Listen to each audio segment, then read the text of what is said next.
And I wouldn't be asking that question because probably almost everyone been here, at least judging by your gaily faces. How many hackers out here? Raise the hands. No. It's many more. Only 4? I can't believe how. Okay, how many blockchain admirers here? Crypto. Yeah, at least 4. Same thing. To those who are not members, we are not profit, but we still accept donations. And it's a community of engineers. We started like many years ago, at least 10, in a location wrap up to the corner, where is Boston Dynamic now, and then moved to another location to another, and that's a 4th location here.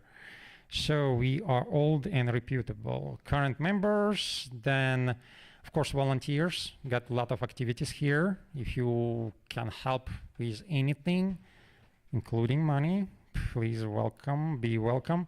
Donations, I already told everyone and everybody that donations are important to gather chips and to survive. Events, a lot of them. And by the way, tomorrow they're going to be pitching night, 2 minutes. Starts at 6. Startups will be able to present to a couple of people, including myself. And the idea is to communicate into 2 minutes your idea to VC or to angel you met on the street or anywhere else. And there are other events here. Here's the links.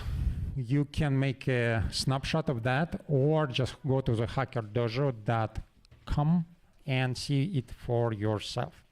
Okay, hope no question. If any, please ask. If not, we're going to get immediately to the talks and of course the rules. The rules is to be nice and to give smiles and for, kind of shakes and everything. Hot dogs, yes. There is a hot dogs there, right? After the lightning talks, there are going to be hot dogs. And we're playing poker today. Anyone joining? We're playing crypto poker. Well, start with Jimbot, Balaji, friend of mine. Where are you? Yes, here you are. Mic is yours.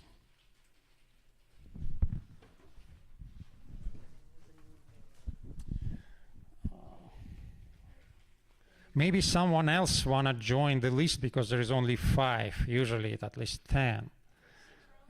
Oh yeah, we got 6 now. Yes. There is still time, plenty of time. James, do you wanna join? Yeah, go. Okay.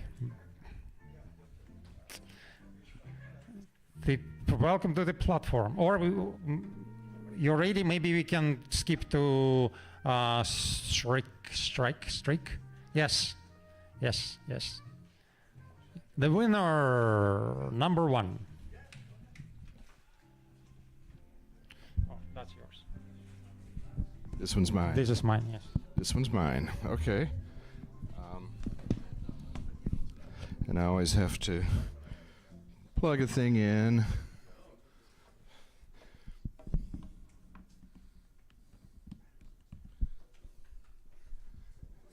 And then try to make the machine happy. I want to mirror.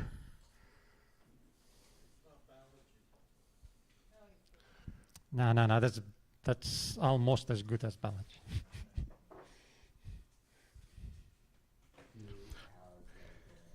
Okay, finally. So I'm talking about the IBM Type 513 reproducing punch tonight. Here's a picture of one. Wikipedia says it was released around 1933, and the 514 is pretty similar. The same manual covers both of them. Was released in 1949 and withdrawn in 1978. And at the Computer History Museum,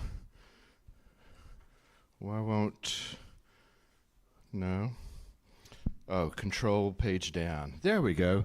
That's a 519. That one looks a lot more modern than ours. Here we go, the 513. It's got these really neat Art Deco curves on it. What's the purpose of a reproducing punch? So you have a stack of punch cards and you want to create a duplicate of that stack of punch cards because you're going to go merge these with other punch cards or punch more holes in them or use them for something else. Well, you need a reproducing punch because it'll do it a whole lot faster than if you try to kludge it in some other ways. And I'm interested in helping restore this machine. There actually was a guy named Bob who did a whole lot of work on it 5 or 7 years ago or something like that, but it hasn't been used in about 5 years. And fortunately, on Flickr, I found notes that he made. You know what goes in there? Those are the chips. The little holes that are punched. They're chips, not chads, according to the caption on this photo. There's some stuff, and there's some more stuff, and here he took some stuff out of it, and he's doing stuff with it, and he's got to stick that back in eventually somehow. And I need to get to where I recognize every little piece of this machinery if I'm going to turn it back on. I need to, validate that everything looks like it's in order first, and there's the screws, and I think those are the actual punches right there, because reading brushes are a lot tighter. They don't need so many rows as punches do, but I'm not sure. Don't quote me on it. And there's another deck of cards here, control page down, where he goes through and he sticks his little oil gun into things.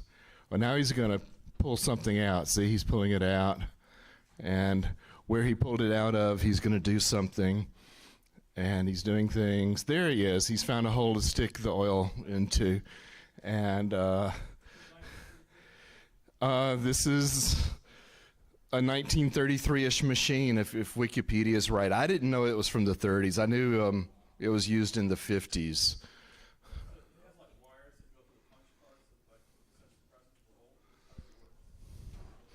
It has wires going everywhere. Oh, yeah. No, it's not optical. It has reading brushes that it goes under. And there's actually 2 sets of reading brushes usually. I think this one has 2 sets of reading brushes. And then it's going to punch more holes in it. And it operates on a negative 48 volt system like a lot of industrial equipment does, because almost never does 48 volts kill someone. And there's whole lots of stuff where you need 80 wires to go to 80 things, or just huge bundles of wires. This is going to some cams. They're going to give the timing to everything else. This is where the cards go in that you're going to read. This is where the cards go in that you're going to punch. The reading is in the first part here, and the punching is in the back part there. See, I know one little thing about it already. Anyway, and there's some chips. So, Computer History Museum is a wonderful place. This is a part of the IBM 1401 demonstration area where they have 2 1401 machines. 1401s were announced in 1959, released in 1960 and 1961, and are kind of like the last big thing before the System 360 came out in around 1964. And it really is a bridge between the punch card era, which they call unit records, like it was 1 record per card, before you get into the more electronic machines. And in the 1401, everything acts like a punched card, even the memory and the tapes and stuff. You are quite welcome. Thank you so much. The questions? I'm just wondering, it's kind of a, you may not know the answer to this question, but is there anyone still using those anywhere? Is anyone still using punch cards anywhere? I don't know. The last 602A was decommissioned in Atlanta in 1996, I heard. So if you had asked this maybe 30 years ago, the answers would probably be yes, somewheres. fascinating things happen with these machines. I'll give you one extra story. You find people trying to use a calculating punch, which was designed for maybe doing payroll or maybe multiplying by a multiplier to calculate tax and stuff like that. They use it to invert a 25 by 25 matrix. It takes an entire weekend of moving punch cards from one stack to another. But if it's the only machine around and your engineering department doesn't have any computers, why not use it? Yes, Ken?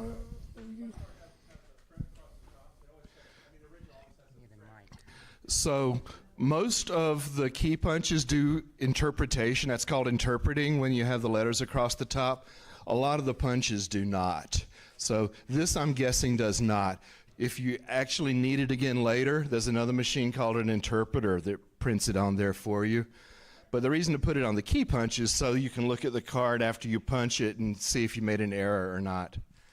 I was wondering how much leeway you have if you have to replace like some piece of electronics from the 1970s, like, and it no longer exists, like, but there's some company that will reproduce it. Will they allow you, give you the budget to do that? This is a problem, and sometimes people get lucky and they find someone at the old company who still has the designs, and they say, hey, on the weekend we'll try to make you an extra. I know the Apollo guidance computer people found somebody, a company that would actually make one of the bizarre connectors that they needed.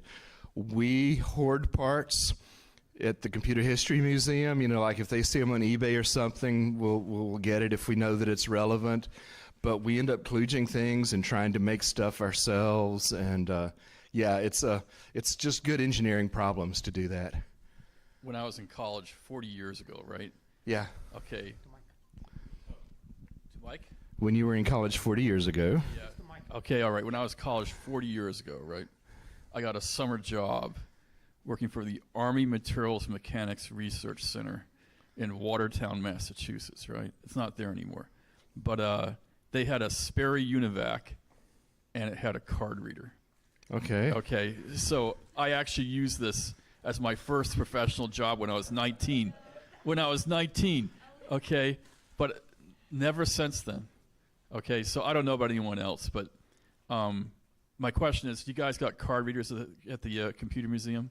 Yeah, the 1402, we've got two of those, which are card readers connected to the 1401. Okay. We've got at least three 026 key punches, and I think they've got an 029 key punch there somewhere. And then this machine has a card reader in it, in the reproducing punch. Card readers can be obtained, as can punches, because I'm interested in building a simulator for another machine. And they pointed out, you know, if you get it running on a Raspberry Pi or something in the middle, we could put a box around it and have a real key punch and a real, card punch and a real card reader, and make it look like it's doing the real thing. My first year of high school, we had the next leap of technology after card punches. We had paper tape. Oh, yeah, okay, Which paper was tape. 8 bits, 8 holes in the paper. Yeah, 8 bits, channel. And then as long as you wanted the paper to go. Yeah.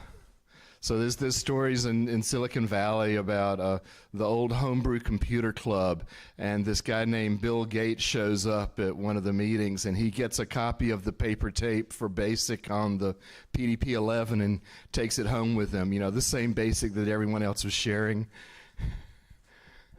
On my first job, we had a card punch reader, but the engineers or software developers wouldn't use those. They'd write them on a piece of paper. And they had a woman who was really good at typing, because you can't make any mistakes, would actually type the cards for you. Yeah, and the programmers actually had to do it on paper, and they had specific little boxes that you could put one letter or one symbol in, and the key puncher people were going to punch exactly what you put there. Yeah, that's how programming was done. They're a real skilled typist, very skilled typist. Yeah. Us would take. And your printout would come later in the day, and you could see if your program worked. Yeah. Does anyone, actually, I used one of these in high school, right? In high school, we had a key punch machine, and we punched out cards and send them down to the University of New Hampshire to run, and it'd take a week to get the results. You had a key punch machine in high school, you're saying, that you would punch things in, and you'd send it off to the university, and they would run it through their big computer, and you'd get your results a week later. Hey, whatever you know, back in that era, whatever you could find for a computer you could play with, that was great. Yeah, okay. Well, thank you so much. As I said, it was a winner. That was amazing. Travel to the past. Now, Balaji, are you ready? Yes, you are.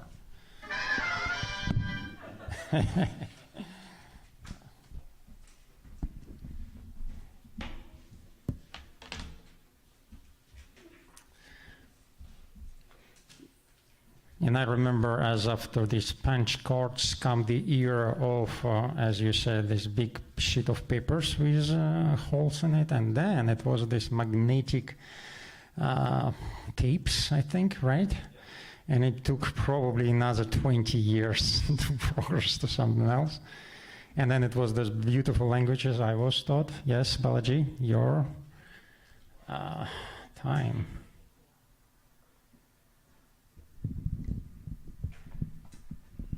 Hi, I'm Balaji. I'm a software consultant. I'm presenting about spider-inspired Gymbot, similar to the cockroach-inspired Scrumbot, something like that. What is that? Nice.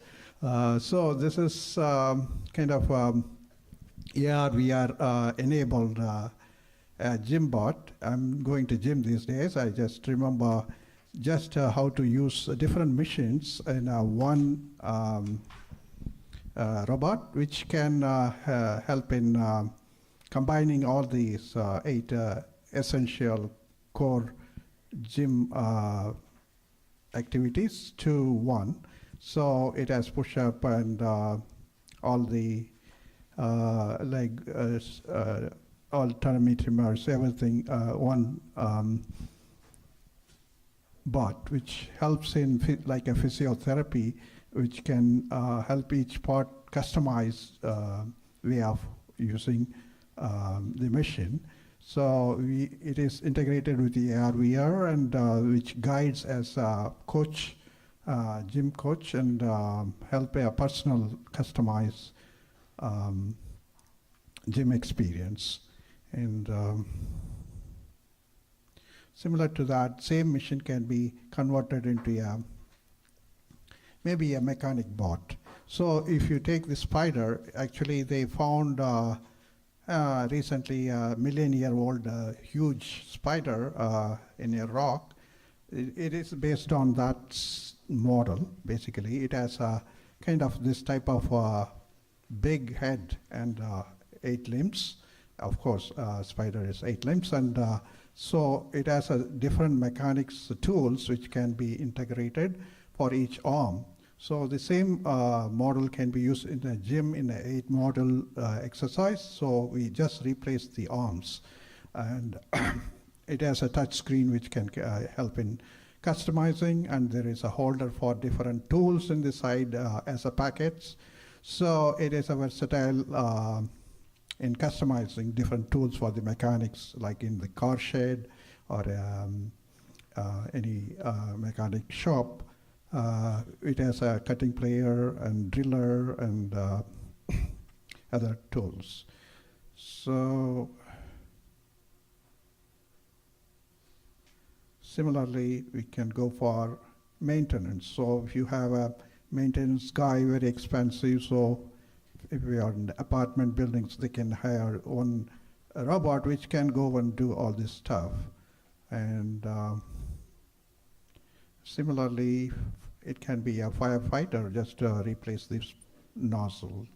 And it can take replace the director, movie director, so it can take 8 type of different depth of movie it's a kind of drone which can fly and take the movie. So that is also possible with this bot. And it's not moving. Yeah, it's going. So another one is for recycling. So it is also based on the spider's thing. So it is processing plastic and paper, basically two type of head. It's a monster head, but it can feed on different recycling materials, and it can process in this body and create pellets of plastics and paper shreds. And for recycling, it can compactly pack it for ready.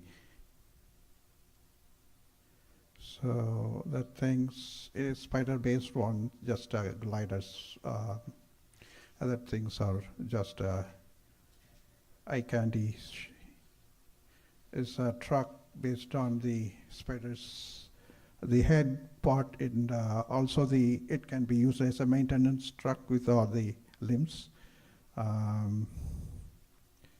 So they almost come to close. So let's have a Halloween craft using this spider. That's all. Thank you. Excellent. So if you want to combine your garbage collection with a horror movie experience, here's your tag. Okay, questions? So, what point of development is this? Is this just concept or? Yeah, it is just a concept I have, but can be developed. Some have developed Gymbot, I think, but not this type one. There are some machines available for physiotherapy they use, particularly for a certain leg and hand movement. So it is not for gym, but physiotherapy they're using. Yeah.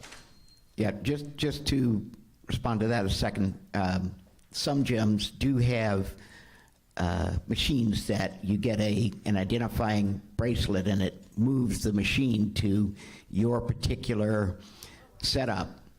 That's happening at the YMCA down in South Valley here. So. Yeah. Oh, okay. Interesting. I didn't know. So it's Thank you. a good point.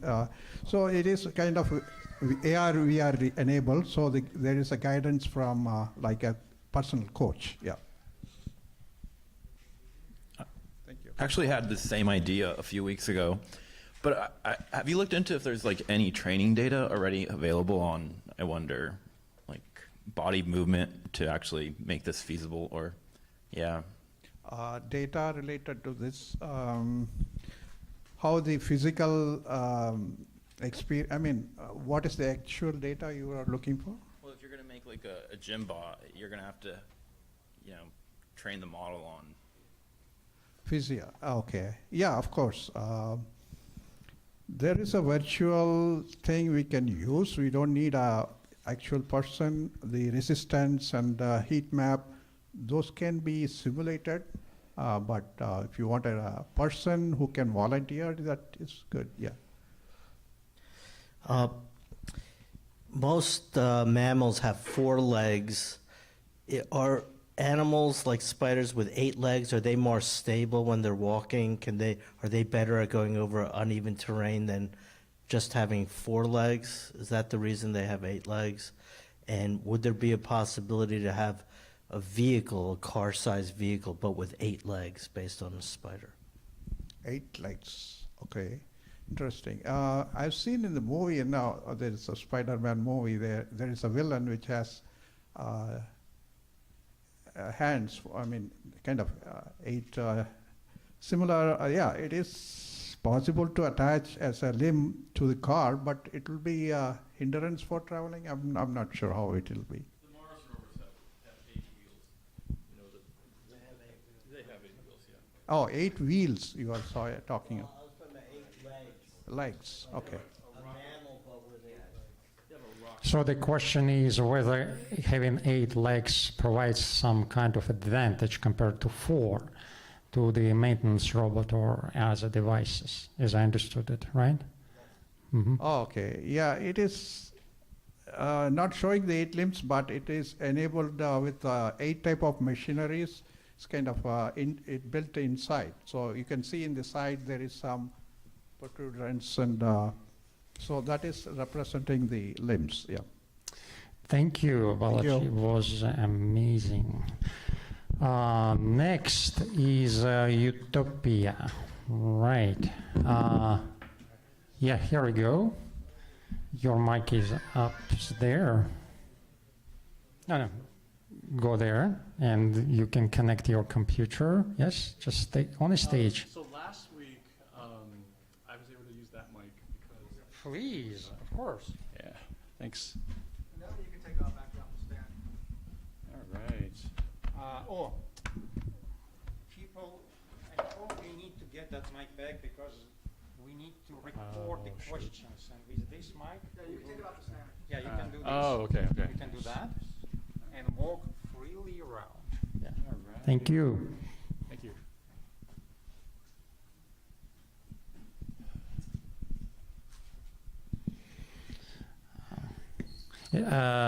Regarding spiders, probably they got 8 because they crawl vertical surfaces and then kind of, hanging. Plus, they making that amazing structures, and they probably need more limbs. However, that's a good question. I don't really know why it's 8, not say like 12 or maybe 6.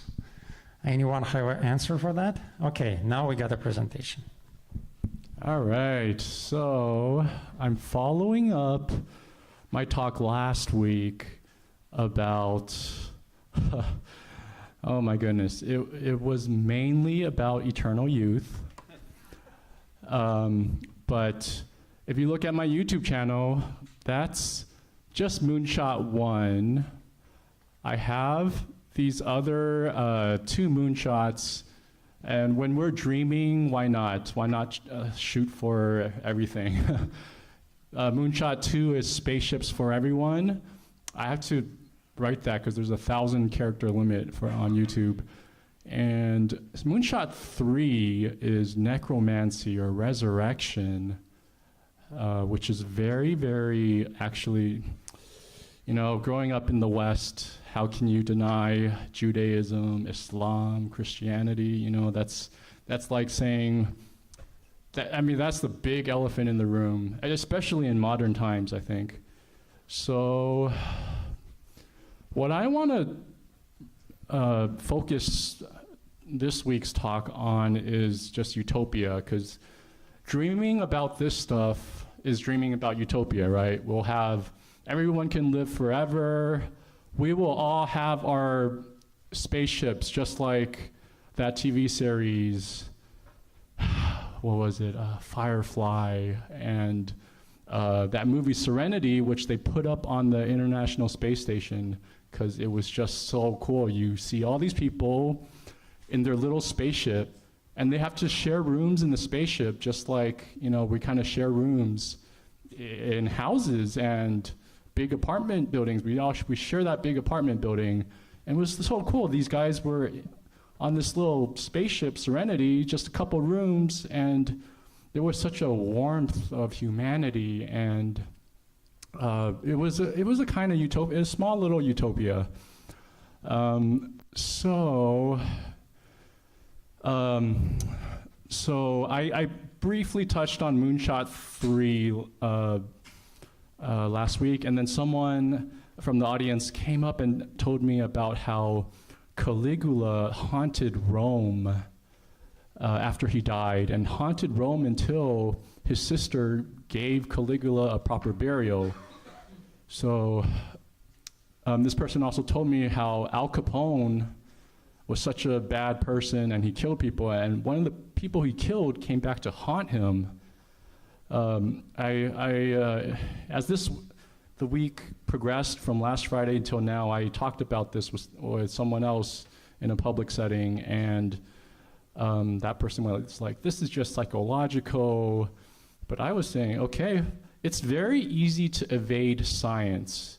But you evade Nature, the journal, you evade all these peer-reviewed things, but there's so much local legend about hauntings, and this is probably the tip of the iceberg. How do we bring these souls back to life? So I think there's something there. Golden Gate Park in San Francisco is supposedly haunted by a police officer who pulls people over, but the ticket number doesn't trace back to anything. So That's just another local legend I heard, but there's so many of these local legends, and there's no way there's like nature does not try to investigate any of this. But anyway, focusing this week on utopia, I had an idea. I think it is my original idea. I can't remember hearing this from someone else. So I have started saying in recent months to people, a small town in the West has the same amount of time in a single day. A small town, 30,000 people, they have the same amount of time in a single day that one person has an entire lifetime. So basically, it's another way of saying we live about 30,000 days.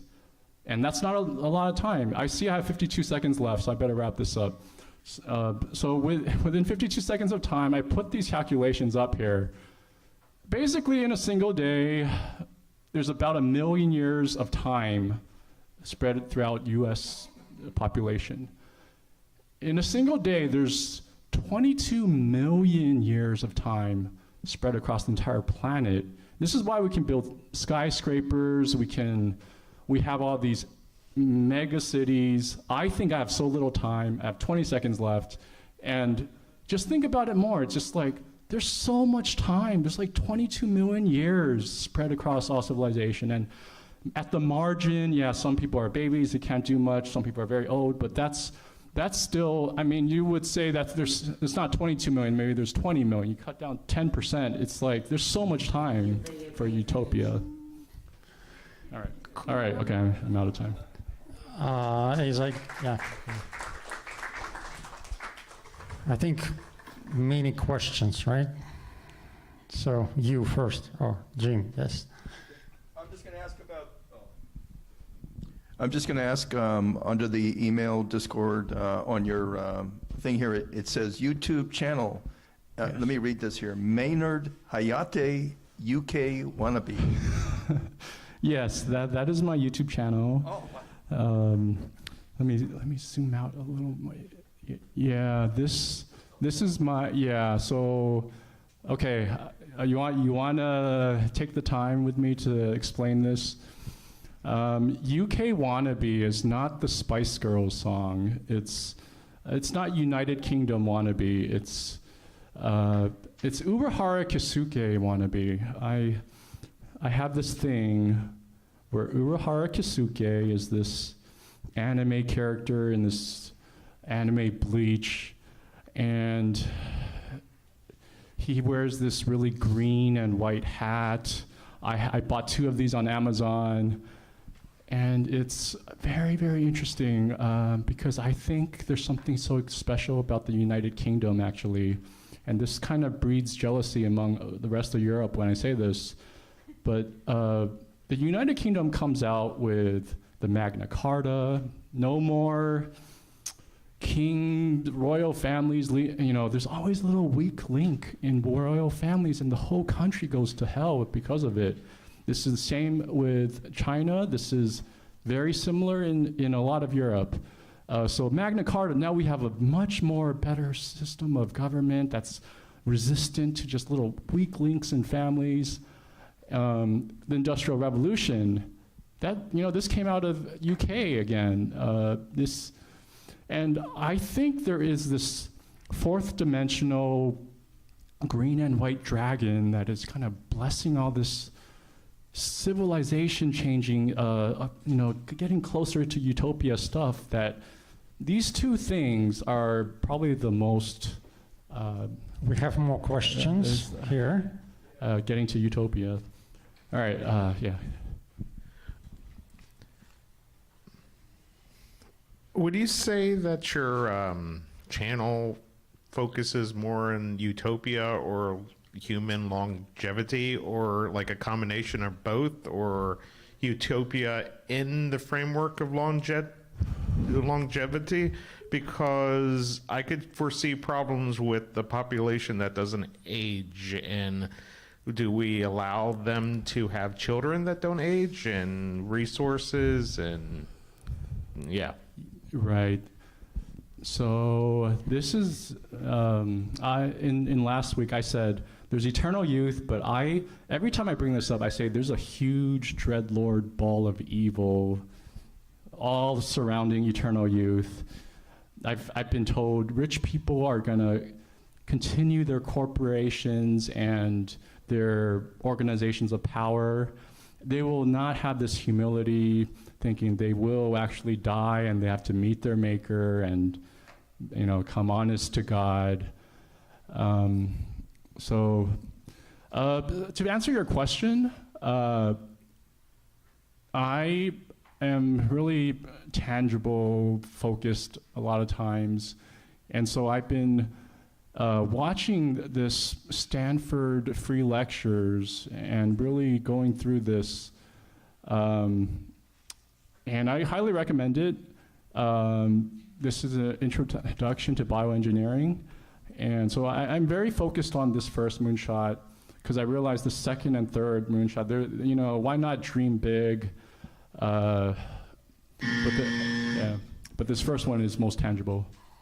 Thank you, Kai. Economics of immortality. Next speaker, Jason, TV feed. You're welcome.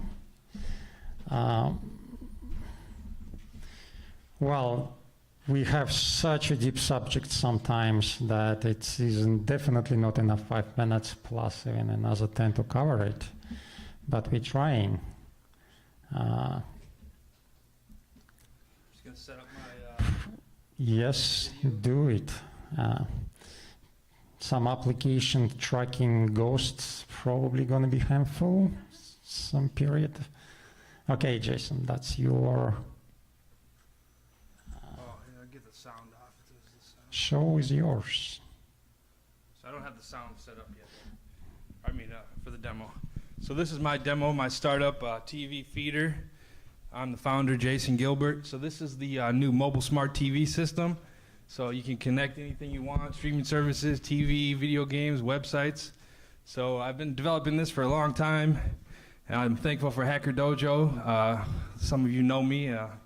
Kind of developing some friends. I'm new to the Bay Area. I'm from Minneapolis, Minnesota.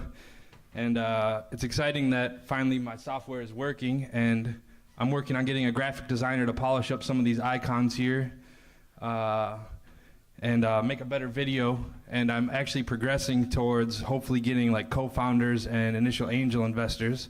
So what I have to do this week now is get my cap table set up to figure out like what percentages each person gets. We have to reserve percentages for future employees. We're gonna have to hire marketing. That's what I need, people help me with marketing. I do social media, so you can find it on Twitter, Instagram, Facebook. I have a YouTube channel, Discord, WhatsApp.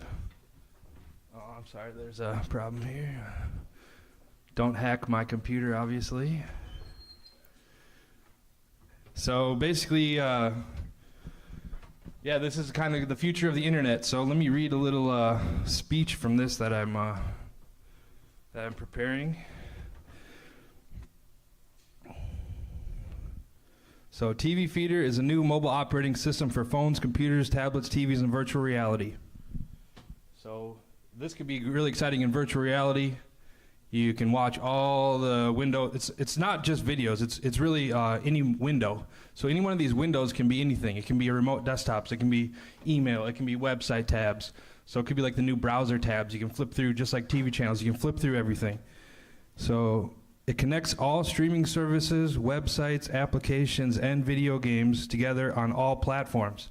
So it doesn't matter what type of device you have. You can have as small as a watch to as big as a big screen projector to a virtual reality, computers, phones, TVs, tablets.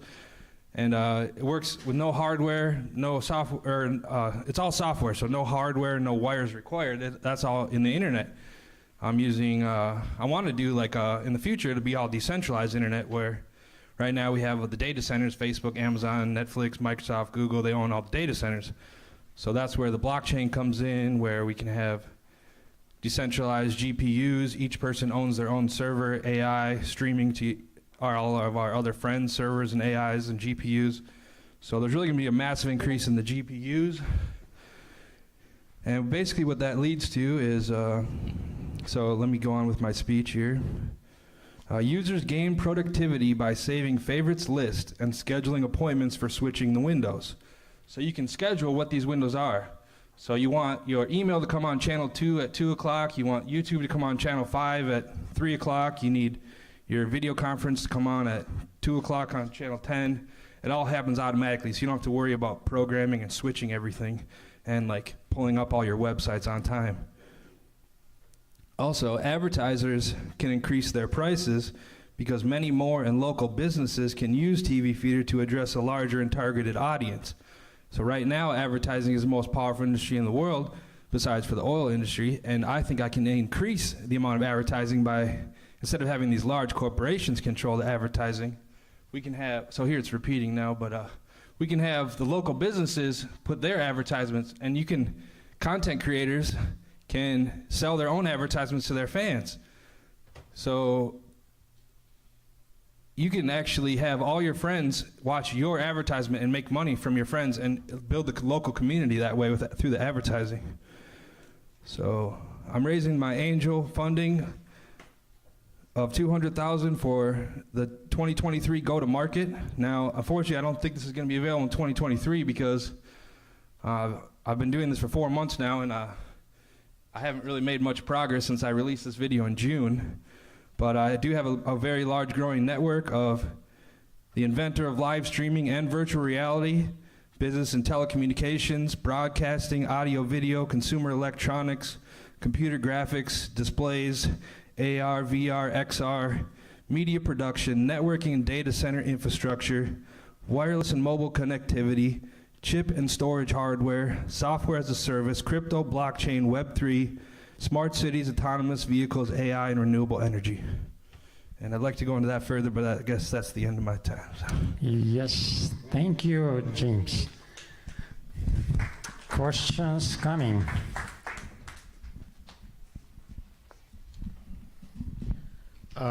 So these feeds, would these be pulled from existing providers like, say, YouTube or Netflix? And I'm just curious, like, what would be hosting all these feeds? Also, this kind of reminds me of Back to the Future 2, when his son is watching like the 8 channels at once. It really has that vibe. So, yeah, that's one of the comments people get, is that it's exactly possible to do this, what they do in Back to the Future. You basically can switch all the windows around. You can select what you want. I'm working on the voice commands to be able to just say channel 5, YouTube, and it'll turn on, like just like that. So with voice commands now, that's easily possible with my software. And as far as how the back end works, so it depends on what each one of these windows is. If it's a video communication between you and me, if it's a broadcast to millions of people, if it's a remote desktop, if it's a video game, etc. Those are all different back-end scenarios. And I don't have a lot of that figured out yet. I want it to be all decentralized on the blockchain and peer-to-peer through decentralized GPUs. But right now, this works fine with like the current Web 2 infrastructure. With streaming, each one of these can be an individual stream, or they can be all aggregated as one stream also. So. Right, Jason. My question is, obviously, in regards to blockchain, have you looked further into that and what you're actually going to do? Because when you say decentralization, there's many variations of decentralization. Are we decentralizing the content? Are we decentralizing the data service? Am I going to stake my GPU, or am I going to be hosting my own node and running this data on my hard drive? Like, have you looked more into what you're doing there? Yeah. So the way the decentralized part works is I actually envision, even with the autonomous vehicles, that the self-driving cars will have cameras and video streaming to each other, and that way the cars will be communicating, and the cars themselves will be nodes in the internet, exchange points. So each one of us will be an internet exchange point with our own node and server and GPU and AI, exchange point to streaming to other people's nodes, servers, and GPUs and AI. So as far as the Web3 aspect, I don't think we've even come close to developing that out yet, where there's just a massive increase in the GPUs and the decentralized server edge nodes. Okay, I want to ask you some questions about, you mentioned you're setting up a corporate entity, and I wondered, did somebody advise you to do that at this point in the journey, or did you decide that on yourself, or wonder what the thinking is behind that? Because I have a reason for it, I'll explain in a second. Maybe you could just explain a little bit. Sure. Yeah. Well, one thing, I don't think you want to pay for that yourself, okay? Another thing, too, is before you really have a business, customers, investors, the way you set it up is going to be hard to know. You know, it's going to be like you're trying to predict the future. If I would advise you just to hold off on that until you had investors or customers or both. Because there's really no hurry to do it now, because it's so easy to do it the wrong way that they'll have to do it over again anyways. Just to give you some advice there. Well, I already have it registered as a Delaware corporation. So. Yeah, that's not going to hurt anything, but because you know, somebody was asking me why do it in Delaware, and the reason you do that is because. Well, yeah, everyone knows that. You have to go to Delaware for that, but I'm just saying, no, I don't think you should have done it yet, in my opinion. Yeah, well, I did that many years ago. Oh. Yeah. Are you still paying the taxes on that? Yeah. So I've been paying the. So. Yeah, that's why. Doing good for the society, Jim. Don't you understand? Okay, more questions. Next, Romy with her story about studying TV feeder, yeah. Legal things. Okay. How many lawyers we have in a room? Former lawyers. Yeah, no one. Thanks God. So, Romy, you're going to be the first. Yeah, I've been working in tech for the past, what is it, like 15 or 20 years. And all my friends in college became lawyers because I went to school in New York. So that's just what people did. Oh, there's no signal. So I went to the Stanford Law Hackathon, and everyone on my team was way smarter than me. Oh, wait. So, which was cool. Okay. So, which was cool. I didn't mind that. It's just like they were way smarter than me, and it was kind of cool. They taught me how to set up like local GPT with a llama model, like Llama 2 from Facebook. And that was just very cool because it's just like a lot of information. I just can't study every single thing. I'm an engineer normally, but there's just so much stuff coming out. And all the research scientists I know, like I used to work at Bell Labs, I was like the code monkey there. But even the ones in AI that work at Google or Facebook or Apple, like that I've met, it seems like even they can't keep up with it. So if they can't keep up with it, how can I keep up with it? They're even writing scripts to summarize all the new papers. Like they said they can't even like read it like normal people used to. Like in the old days, I was at Bell Labs for a while as a code monkey, and like I tried to follow along the white papers, and it seemed like it went at a human pace. But now everyone's just like using generative AI even there, just to summarize the new stuff coming out. So I was just like, okay, anyway, it's a long story.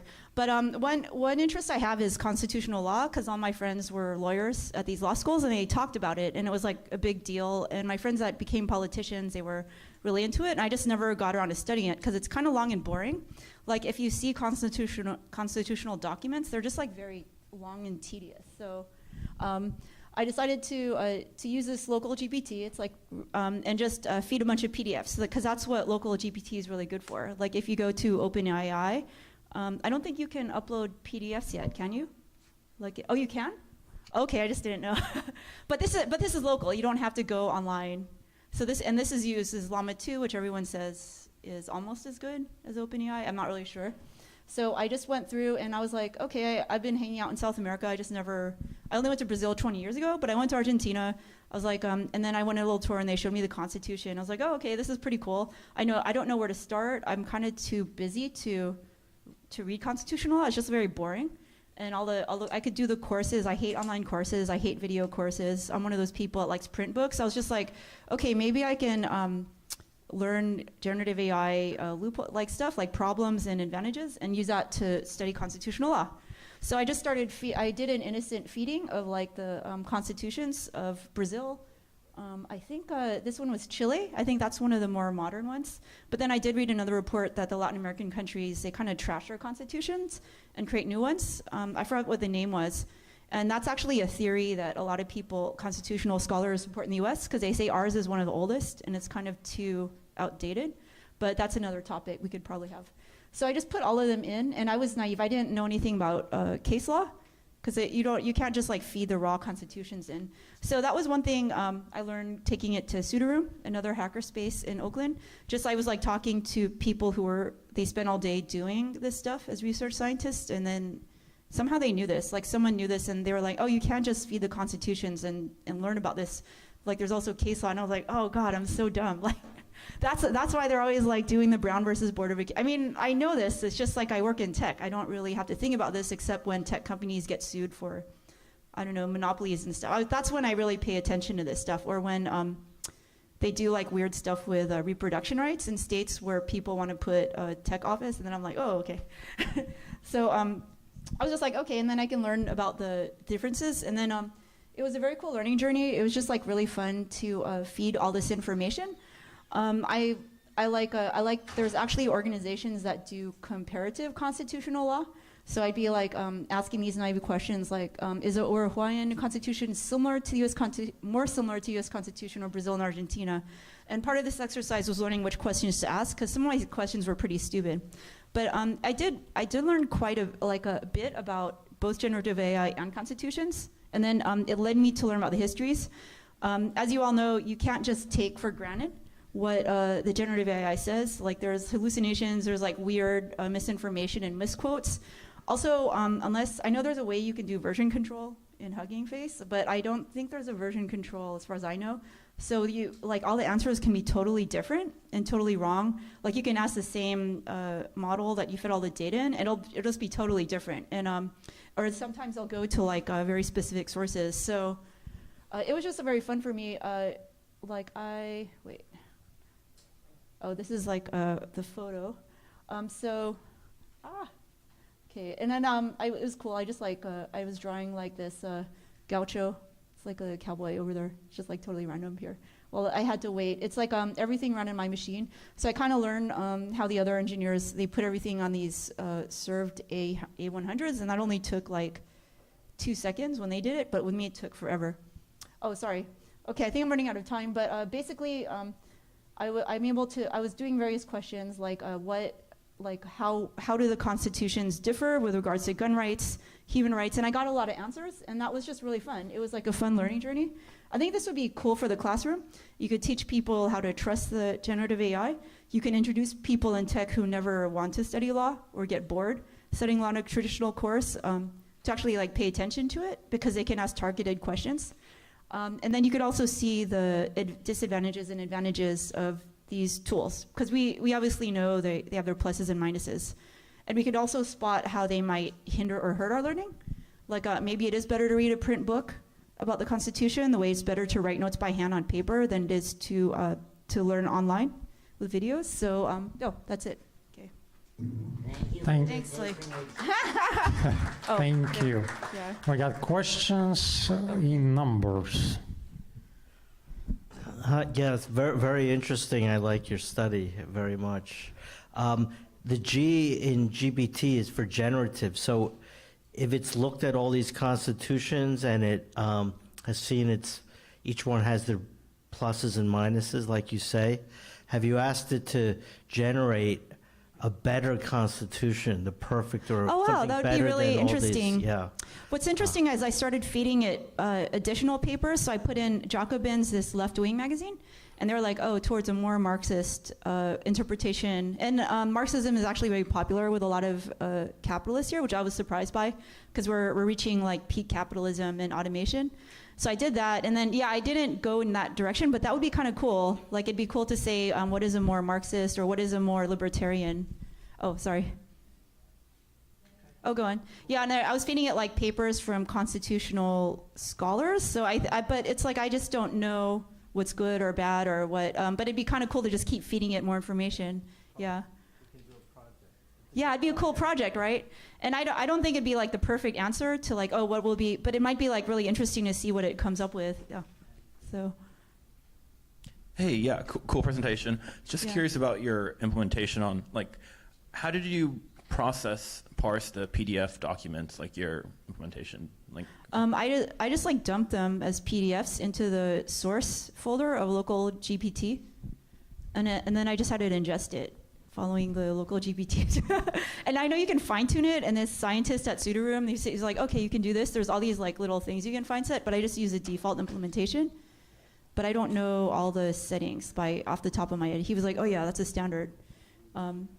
So it's like you just take, it's like wait, maybe I'll put it here. And we were doing this at my hackathon, where's my mouse? So I just like dumped it in like you're supposed to just dump it. And it's kind of funny, the source document, it has this random AI paper in here, which I don't know if that's a good idea. There's like an Orca paper in here. But the llama has, like, there's just like help. Okay, sorry. But this has a random paper, and I just like put these articles, I put the Constitution stuff, I put scholarly Constitution work or random crackpot articles about constitutions from newspapers in. So I don't really understand how to weight it yet, but it's kind of cool. They have all these settings, and as a beginner, it's kind of cool. I could probably tweak it, so. I'd also be curious to see, these are in English. Yeah, they're all in English, so I wonder, yeah, they're.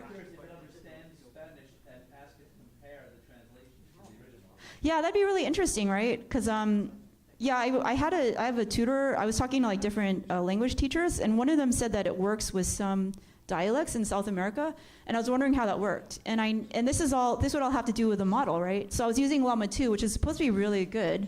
I mean, I'm so naive. I just haven't kept up. And it's like they're like, oh yeah, it's really good. And and the guy was like, I saw the presentation from one of their engineers the other week, and he was just like, blah, blah. And it's like, I feel really dumb. I just don't know. I know it's very good. So I just don't. He was like, yeah, the transformers. And I was like, I just don't know. So I don't know if it's better than ChatGPT with the languages, but I was hearing people say that like certain regions, like my teacher was saying it was really good handling Argentinian Spanish. So it'd be really cool to see if it could handle Mexican constitutional law very well. I don't know, but usually the constitutions are written in more formal standardized language, and I know Spanish is very standardized much more than English because they have an academy in Spain that's totally authoritarian, and that's why it's so easy to learn Spanish, because I think they obey their academies better for the. That's what my friend's a professor said. Oh, they don't. Yeah, official documents. No, he was saying. No, but like that's on the street. But I'm saying he was an Argentinian literature professor, and he's saying the reason why it's a lot easier to learn Spanish no matter where you go, it's just like there was a standardization process in the 19th century that like could never happen in English, and it's even hard to do it in German. Like the Germans, they changed some rules like 15 years ago. Oh, sorry, it's too long. Okay, sorry, it's too long. I was like nerding out. I'll keep it short. Sorry. Okay. Have you considered the implications, such as a lot of times law and just the way it is written is to maximize like the benefit of like a certain party, like you said, like the Brown first, the Board of Education. Yeah. Like there's a lot of biases and a lot of like discrimination in law, and is humanity prepared to parse through law and say like, oh no, this was clearly like racist, this is or this is biased towards this or that? Like there's a lot of biases I'm not even sure humans know that they have, that machines may just uncover and just tell people like, no, what you're doing here will lead to this.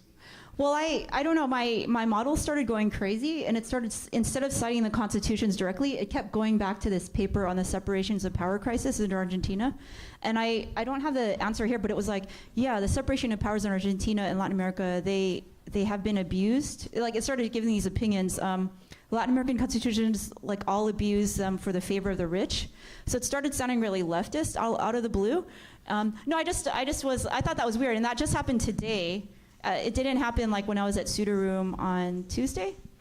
So it started getting very opinionated, and it was all like looking at this one paper, which was just like very critical of a crisis that Argentina had in the 30s, and it's just. But then it started going through all the other Latin American, and they're just like, yeah, like it has only benefited the rich. So it started getting very opinionated. So that actually did happen. Yeah. Yeah. Wait. Oh.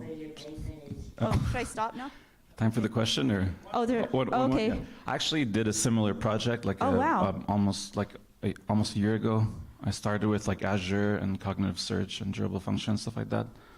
Then I used generative AI after that. But did you actually end up pulling case law into it? Because that's really difficult. I just you get banned I know by every I website. was. I did a new website. I did like yeah, it's like that part yeah. was like, oh, I mean, I just felt really dumb. They're like, oh yeah, you should do case law, and I was like, oh yeah.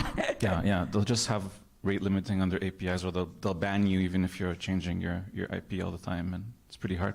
Oh wait, they'll ban you? Like yeah, unless it's a publicly available API or you request to use it.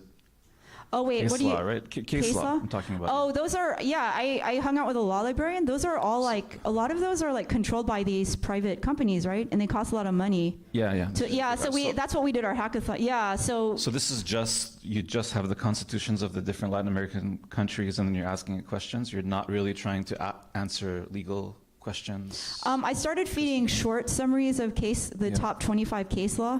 Okay. Cases in the U.S. because someone pointed that to me when I went to Sudaroom, which is really great. That's why you go to Hackerspace, and I started doing that. But I don't know if it's legal to start feeding it because I hung out with a law librarian. And I was like, yeah, some of those you have to pay for it, right? Yeah. And they're these very expensive resources. But you could just do it without telling anyone, right? You could just no one's gonna be like looking your generative AI and being like, you can't. It's a black box, so you could just go in and like have someone scan it and not tell them. And no, I mean I'm not saying you should, but it's possible, right? Okay, I'll stop. So obviously we need more of Romy coming to us because you are so popular. We don't have enough time. Yes. But the key thing is to hang out with people not just with people hanging out in tech, because that's what I've been doing. It was kind of fun to be on lawyers, and they were kind of like depressed, but they seem happy. No, they seem happier working with us. So. And you'll make a lawyer less depressed if you enter their lives. That's important. Making him rich and less depressed. Okay, Jim with H2O shield.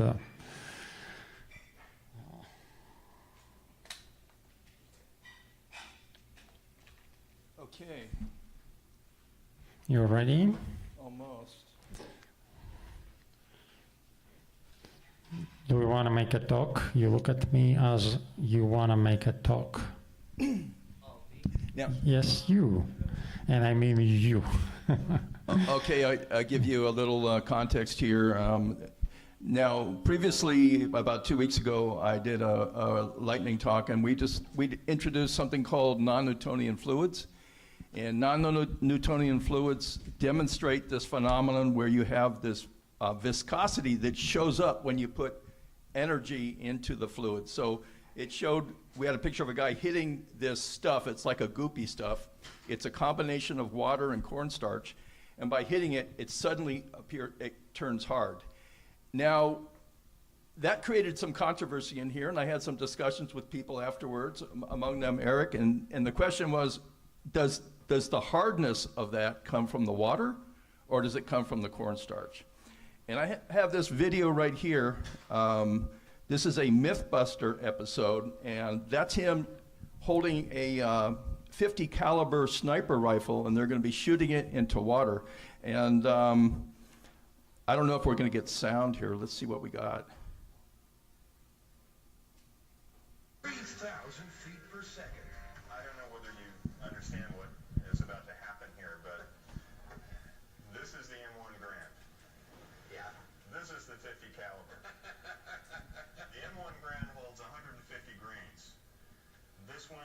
600 grains. This kills you. This kills you and everyone else in the room. Yeah, let's just be prepared to unpack and get out of here really fast. Hopefully we'll be gone before the pool fully drains. Eyes and ears. This is the 50 caliber at 10 feet. Come hell or high water, this beast is going to get fired. 3, 2, 1.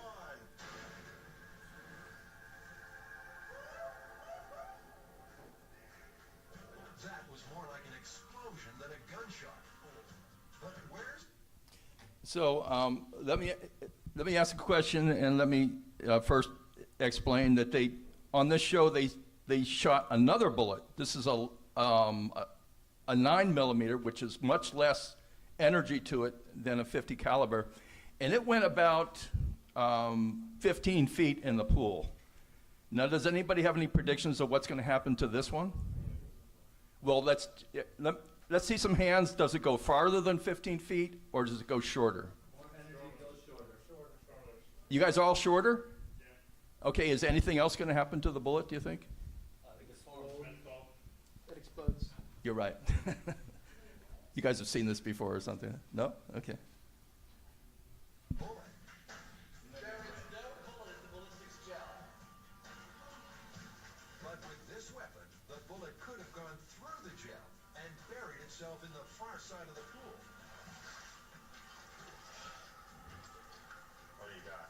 I got a bunch of stuff. It expended all its energy within 3 feet and became totally non-lethal. Wow.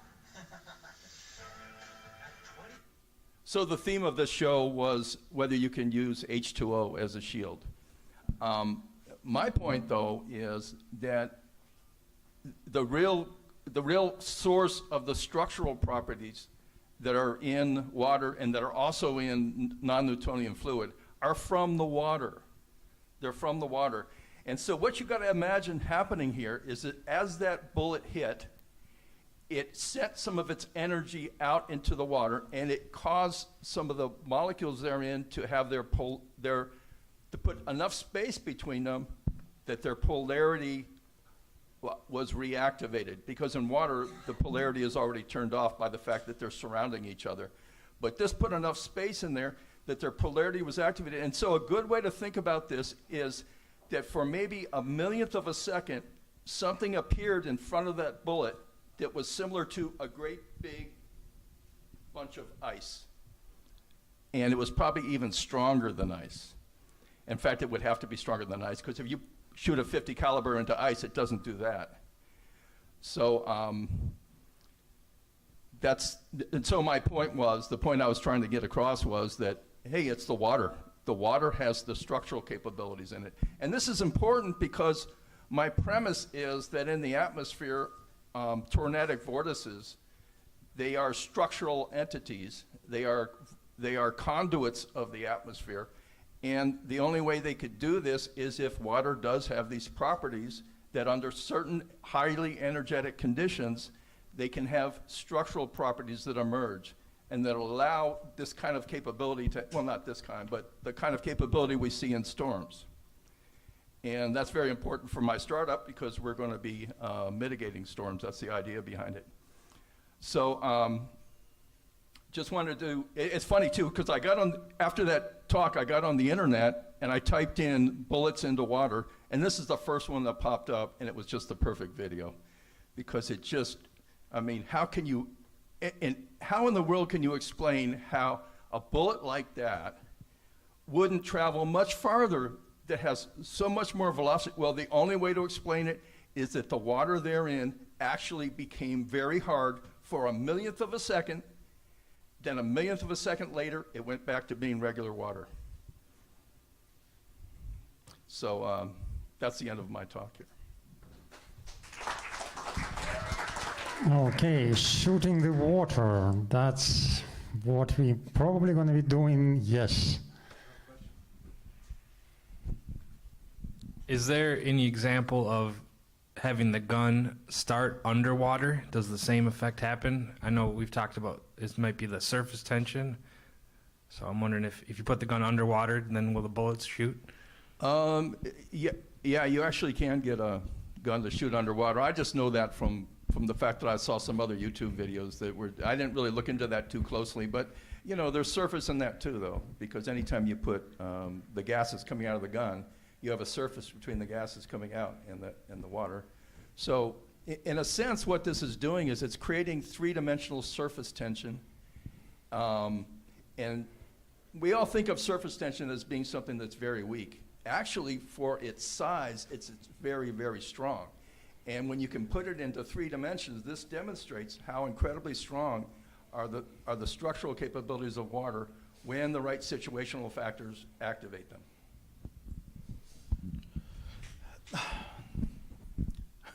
All right, so my question was, I'm trying to figure this out. So I know that a smaller bullet's going to have less kinetic energy than a bigger bullet, right? So is that what making this impact? Like, because the bullet is going to be soft, right? And that's what's going to make it just explode, right? So all this kinetic energy.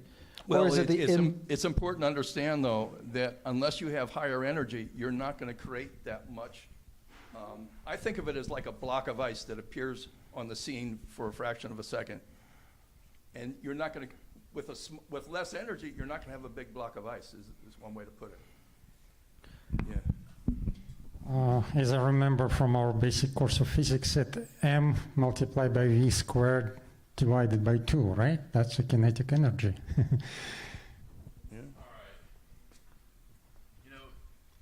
It's been a long time since I've done this, but I have a master's from MIT in aeronautical engineering, okay, aerospace. And this is, water is a non-compressible fluid, all right, as opposed to air, all right?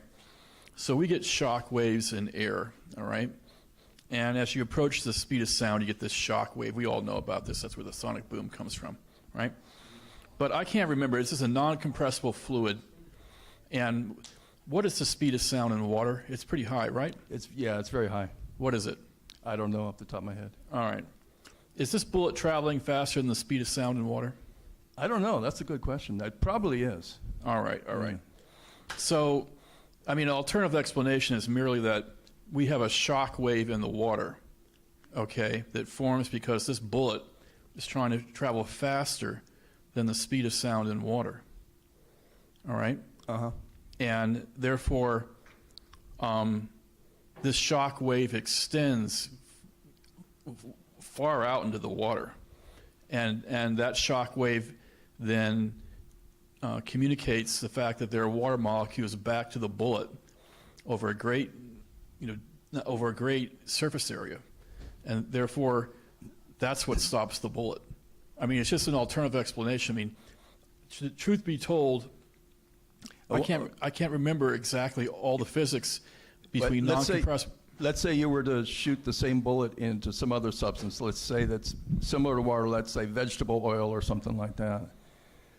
Do you think it would do the same thing as this? I guarantee it won't, because the thing about vegetable oil, it doesn't have the structural properties hidden inside. H2O does.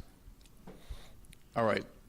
I think that I'd want to see the actual textbook explanation of how non-compressible fluids behave.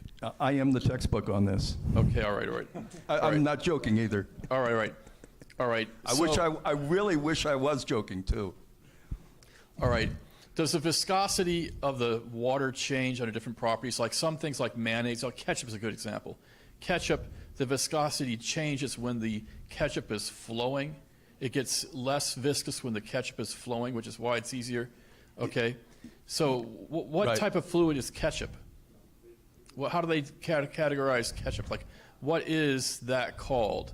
I mean, it's also called a non-Newtonian fluid, if that's what you're getting to. I'm not sure. Yeah, I think that's it. Yeah. Okay. All right. That's what I thought a non-Newtonian fluid was, ketchup. Well, it's one of them, but its viscosity goes in the other direction, right? It gets less viscous. Right, as it flows. Whereas non-Newtonian, the cornstarch in water gets very, very viscous for an instant.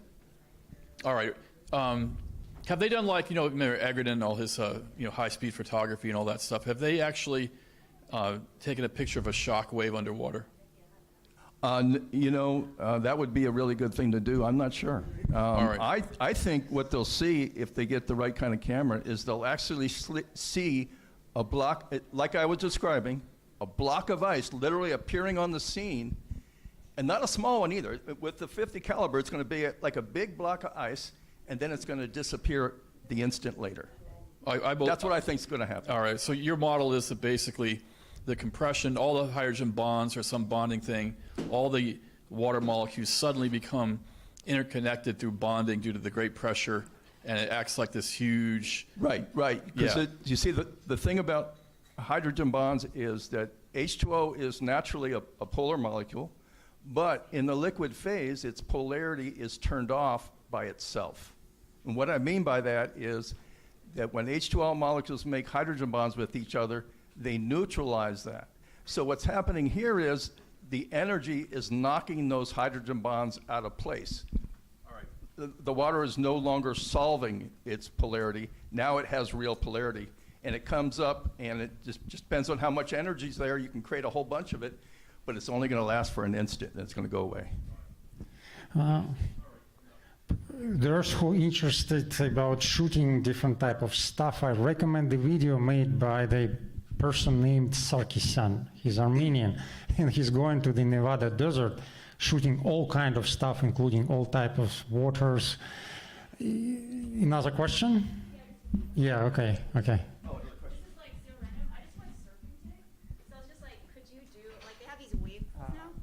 They have these wave pools now, and it really hurts. Like when you have a bigger wave, could you just have a giant wave pool with you inject it with all these weird substances, so it's like it doesn't hurt as much? Is that retarded? No, I was like, oh, what would? Because they have the wave pools. I was like, they could probably mess with it because you put chlorine in it. That changes it. That's interesting. I didn't know that was a real phenomenon, but it kind of makes sense. Yeah. Diving pools, they'll release bubbles to break the surface tension. Yeah. Yeah. Because it hurts sometimes. Oh yeah, it stings. Yeah. Yeah, diving into the Newtonian liquid from 10 meters is not recommended by science. Ketchup, yes. Well, say something. All right, Svet's coming up next is our last speaker of the evening. Just to let you guys know, once he's done, hot dogs are ready, so you guys can get your hot dogs. I think by the time he's done and we ask 21 questions, we'll probably have cold hot dogs. Cold dogs? Will it be cold dogs or hot dogs?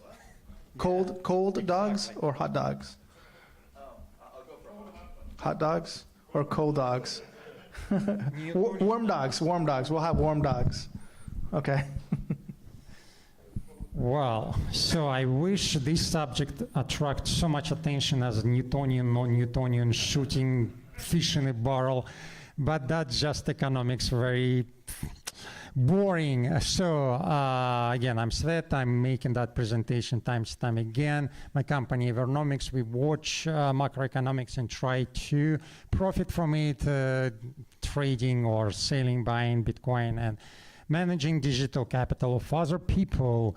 So what happened during the past week was very important because the first time in in almost a year plus several months, we got so-called personal consumption expenditure price index, which is the indicator watched intensely by Federal Reserve, mostly core part of it, without food and the energy going down. It's super significant because that's the only part of the total inflation indicators which Mr. Powell can really influence. He cannot influence the price of oil, of price of energy, of price of price of food, but he can destroy economy, destroy the demand side. So basically the job is almost done. Still, we have Powell, which is chief of the Federal Open Market Committee, saying they will continue to raise the rates. However, he is as a member of the committee, the person who is responsible, who's in charge of the Chicago board of, Chicago Fed.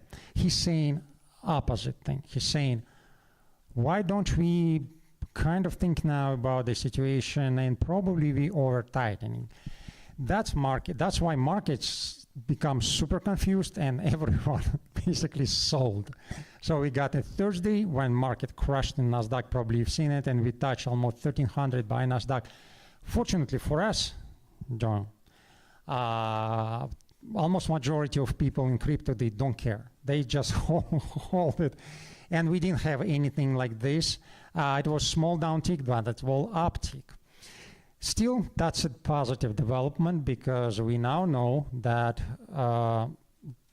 Federal Reserve can report to population of the United States that they've done what their mandate says.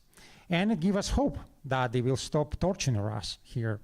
So negativity, we still have all productivity indexes going down, not consistently, but some months up, but another couple of months down, including Dallas one, which basically reflects the manufacturing activity in the Texas region. Also today was published the Chicago manufacturing index. It's also down. I see what you're doing, Jason. Most of that is seasonal, right? Because you don't do manufacturing like every day, right? So basically you do manufacturing, then it's down, then it's up. But you see consistent trends here, and for example here, meaning in, that was mortgage crisis, 2007. That was our crisis. And then it was more or less stability. So now we got people-induced crisis, basically by two people. One is Mr. Powell, another one on another side of the Atlantic. I won't name him, but everybody knows him. So the other result, we do have more pronounced bearish picture in Nasdaq. My projection is somewhere here, but it might not come through, of course. Because strange situation when majority of that rise was driven by 6 companies. You probably know most tech, most driven by AI. Now this downturn might be driven by the much larger amount of stocks, spectrum of stocks, including from manufacturing to healthcare, everything. Although healthcare is, of course, it's non-cyclical, probably it's going to stay. But this might be more fundamental. This decline might be more fundamental than we expected. Bitcoin, hooray, it hit my target here a year ago. I established the target as a positive, for the positive trend, but it missed to make to 33,000, but it hit the target of 27 at the September. What it means, I don't really know, because my projection a year ago was that we either have a run to almost 35 and then downfall, or we have a downfall to 8. We kind of lingered, not exactly in between, but slightly better than in between. So that's a picture. Well, I wouldn't be dwelling on this. It's kind of projection based on Elliott waves. Any questions? Hopefully, yes. All right, really quick. If you guys enjoy Sviat's stuff, he does this regularly. If you guys want the macro and crypto updates, make sure you guys join the Discord. He's been updating basically weekly, Monday through Friday. So it takes you 2 seconds, join in. You guys can see what he's been posting, which gives you a recap of all that data. Instead of you going to all these websites to see what he posts, 2 seconds, it's all there. Quick. Bing, bang, boom. All right, questions? Thank you very much. Hey, thanks for doing this. So I understand the relationship between the PCI, right? Like PCI is basically stuff is getting expensive, right? You raise rates, you lower demand, and hopefully that drives the prices down. But what is the relationship between the manufacturing indexes and the rates?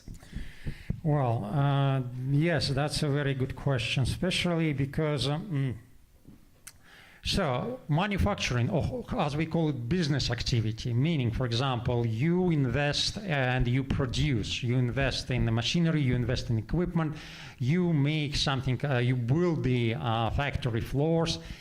That may or may not be affected directly by the rate. Depends on the macroeconomic situation. For example, in 1990s or in 1995, in 2019, 2017, we got a period when rates went up, and went up for about 2%. It was absolutely no consequential for manufacturers. Because manufacturers, who they are entrepreneurs. Well, okay, they are big scale entrepreneurs. They're not like us, small scale, right? So they think ahead, and they do not think ahead 2 years. They think ahead 10, 20 years. They're building empires. For them to stop their activity just because there is a difficult situation on the money market is not a reason.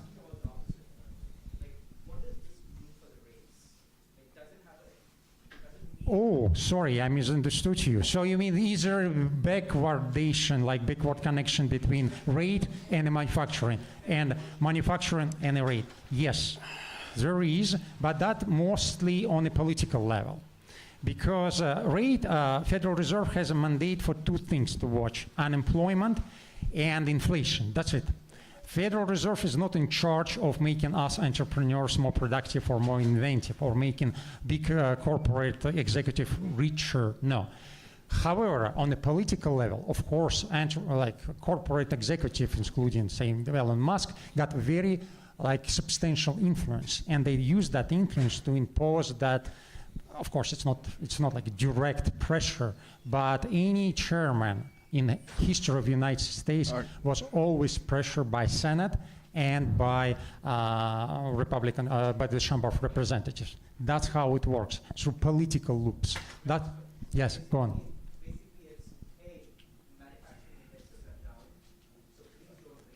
Exactly. So it's more like we are living in a beautiful country, United States of America. Do we want to go down as compared to China, who's kind of investing in your manufacturing? However, the whole purpose of the political structure of the United States to have a division of power, that's exactly why we have Federal Reserve independent from, allegedly, of course, from executive branch of a regulatory branch. They are private company. They're private, you know that, right?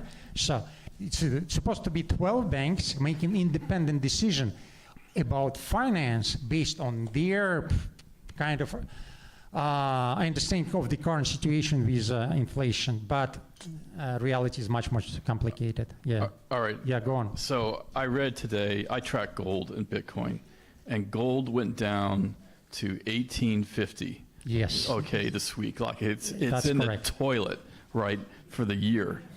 And whenever that happens, I read what happened. Now, supposedly core inflation went up annually to 3.7% increase or something like that. That was what was in the news. Yes, that's correct. 3.7% increase in core yearly, yes. Yearly in core inflation, right? And that's what caused the market to flip out, because they expect the Fed will now continue to raise interest rates because of this core inflation. It's not because of the consumer price index. Well, no, that's not what happened. It's just opposite, because we have inflation still there, but the rate of increase in inflation is slow. It's kind of less. You understand, right? It's going down. Inflation is still going up, but the rate is going up, slowing down. That's what makes markets more optimistic. That's why today we got a rally in Nasdaq. You can see it at the morning. Then everyone sold because we got like technical factors. But price-wise, we got a positivity. However, recession size, we got a negativity. So it's kind of very tricky situation, because Federal Reserve saying we got a very strong economy, continuing employment, full employment, in fact. That's why lowering the rate doesn't make sense, because you don't have anyone to hire. So we better still keep the rate as high as we do on 4.5%, because it makes more good than harm. That's basically, and us in the market saying, oh no, we don't want that. That's why we sell. It's kind of that logic. All right, last question. Yeah. Okay, so there's a big debate whether the Fed should continue raising rates or should just stop here. So let's have a vote. Who thinks the Fed should continue I like it. raise rates again? Raise your hand. So who who thinks they will raise it? Who wanna raise the rate? Okay. And who thinks they should raise the rate? Okay. Oh, that's a minority. Guys, who want the money? Who want the money? Just like raise the rate. Come on, below the rate. Who cares? Just print the money, give it to us. All right, everyone. That's it. Thank you. And thanks for everyone for hanging out here at Hacker Dojo Lightning Talks. Thank you, Svet, for hosting. Oh, by the way, $5 goes to, what's your name? Hey, that was a excellent question. I like it, about manufacturing. You got $5 in crypto because it's a prize for best question here. Yay! All right.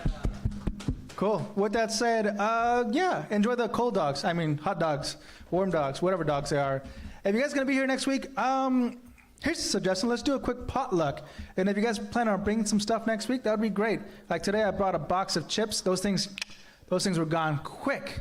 Good thing I snatched a bag before they were gone. Because by the time I turned my back, they were all gone. It was crazy. So, anyways, with that said, everybody, the #1 rule at Hacker Dojo is be excellent to each other. All right, everybody, have a good night.